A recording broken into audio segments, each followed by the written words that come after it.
terms na lang po, ma'am. Ha? Ako na lang ang mag-terms.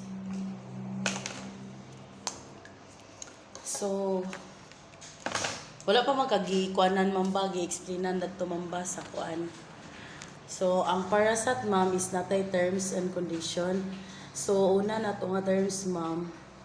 Unsa gani mong kuaon, ma'am? Kani, ma'am, no? 999. Muna ra ba ni among bagon sa gikuan sa inyo, ha? Giingon sa online sa imo kanina o kani pang old na mo kana to pang old pila ka Mbps silang giingon sa 990 okay ma'am ang atoa karon ma'am is 150 na ta 999 muni ang among bag-o karon. So ang amo da yung ang i-deliver na mo ana nga modem, ma'am, sa una among gina-deliver nga modem is Wi-Fi 5 mo tong wala ka additional ato. Pero karon, ma'am, ang among gina-deliver is Wi-Fi 6 na. So kusog na gid siya nga mahit na gid na niya nga kuan. So kung kanimong kwaon, ma'am, aside ani na day kay rental fee sa amo ang Wi-Fi 6 100 siya, ma'am, per month, good for 2 years. After 2 years mawala na to imong rental. Mura ka garant lang sa modem nga Wi-Fi 6, ma'am ba. Kay Wi-Fi 6 na man gud amo i-deliver. Dili wala na mi atong Wi-Fi 5. So ang imo da yung monthly, ma'am, instead nga 999 1,099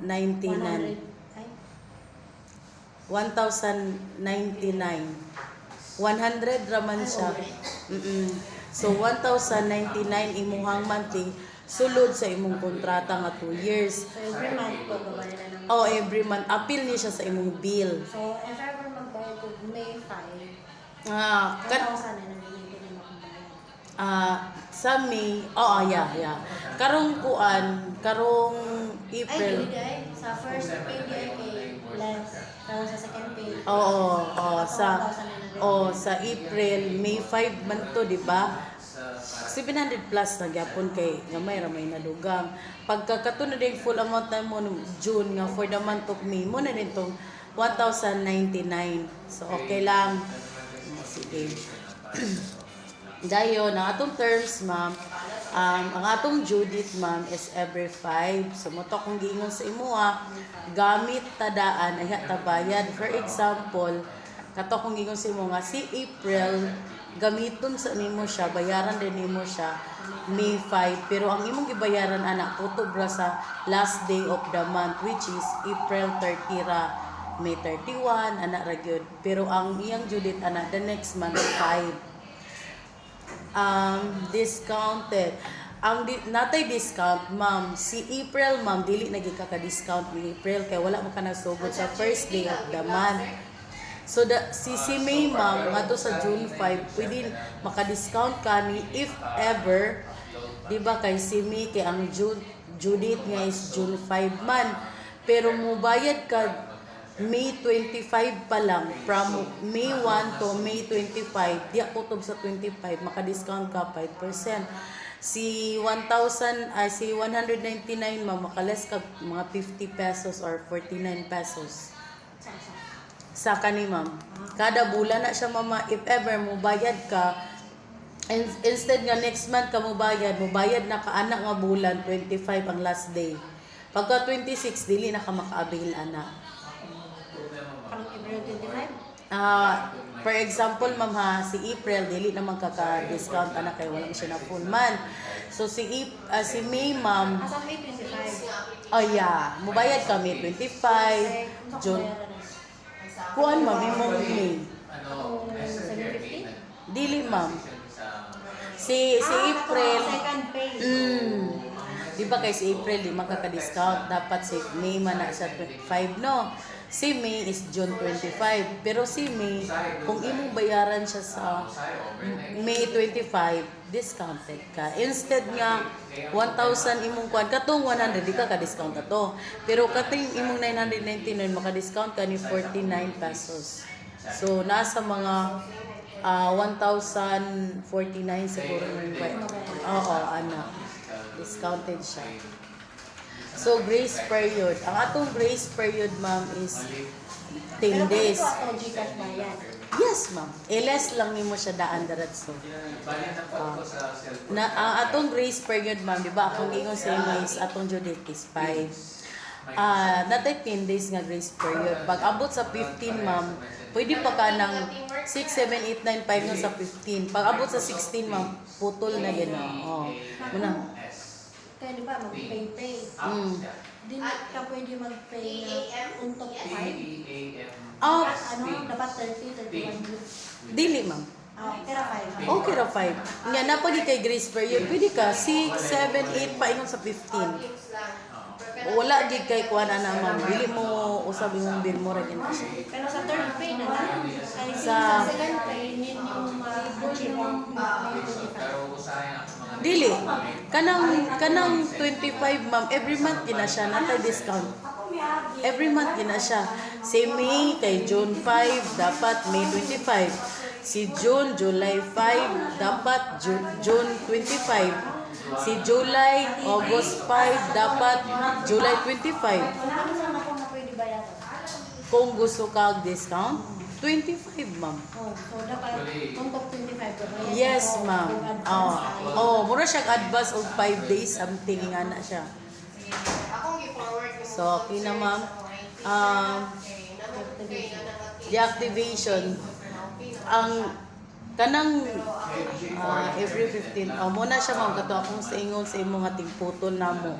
Kinalang ko to brata og 15 kay ang amo 16, 17 ting putol na namo siya deactivation day. Penalty, walay penalty si Parasat ma'am. If ever maputlan ka bayaran ra gyud to nimo tong imuhang wala gi bayaran kay magkuan man imong bill. Yes ma'am, wala na kay bilan na kung kano sa kagiputlan dadto ra kutob imong bill. Mura po tayo bayaran. For example, sa September, wala ko bayaran. Hindi na ako Ang kana imong September ma'am, kuan man na siya. August man na siya nga bill. Diba? August na nimo nga bill. Wa ka ni bayad sa August. So, dili sa August ka wala ni bayan, muna na putlan kag September. Muna siya, di ba? Gets mo ko? August imo wala gibayan mo nang naputlang kag September. Sa September kung kano sa ka naputlan dara ra mag-stop yung bill. So ang imong bill ana ma'am is si August ug si September nga kutob sa 15. Mura na imong bayaran, wala na din penalty. Grace period every 15. Mula gito kung gingon sa imo natay grace period na every 5. Grace period. Hindi nawawala pero yung Shopee. Lock-in. So, natay kontrata, ma'am, 2 years ta, ma'am. If ever, ma'am, nga dili ka mahuman ang 2 years, ma'am, natay termination fee. Ang atong termination, ma'am, mo man ni imong gikuha. So, ang imong termination fee ana nasa mga 5,000 plus. Pero ang nakabutang sa katong gifil ako to. Asa? Anong na yung pay? Yung BPS. Karon pa ni karon katong imong gipar kani or katong Gifil dan out na ako sa online. wala man diri gipari man ka. Ang gipaan. Wala to kani ang imong kani imong makuan mo kato wala to kay gipari man ka. So termination fee. Mo to ma'am ha atong termination fee kung dili na to mahuman ang atong grace period nga 2 years mga 5,000 ka pin. Termination fee. Downgrade. So sa amo ang good ma'am, if ever nga kani ang imong gikuha kani inya mo naog ka diri basta naa ka sa imong kontrata magbayad ka 1,000 pero since ang imuha kay pinakaubos naman kung musaka ka ma'am wala tay bayaran.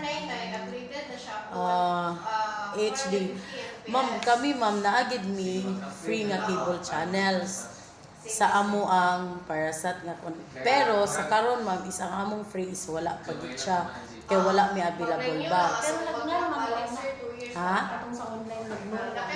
Nagno ka.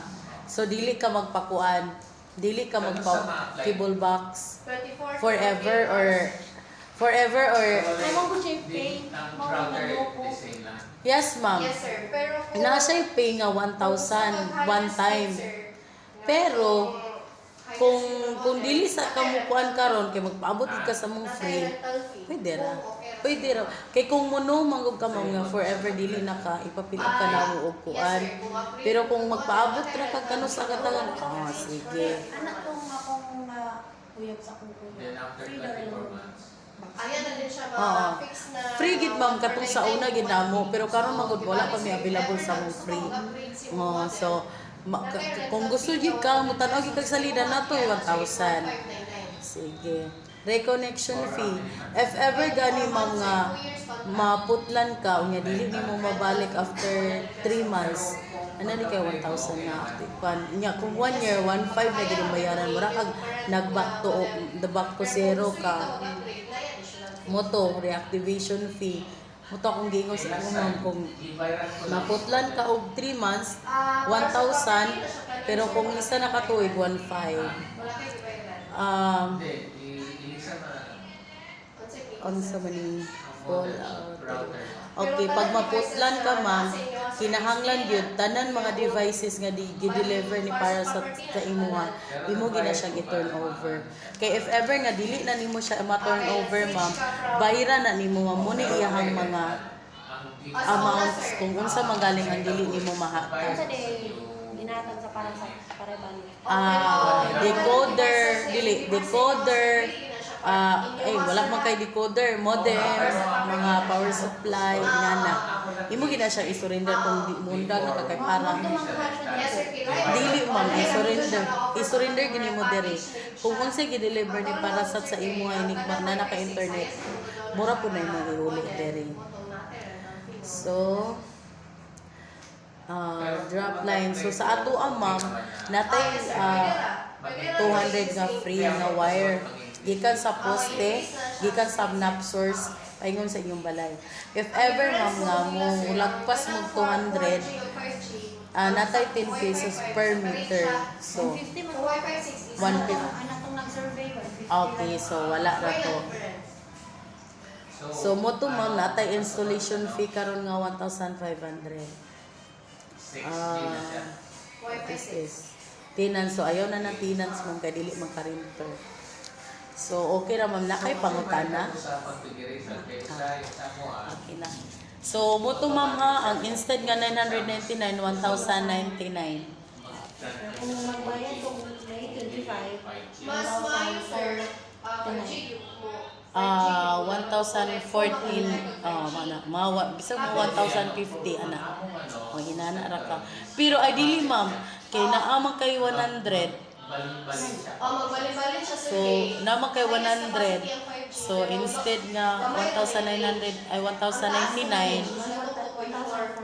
Ana, 1,049 or 1,050. O basta 25 lang yun. Pwede ra. Mas, 1 pa yun sa 25 man.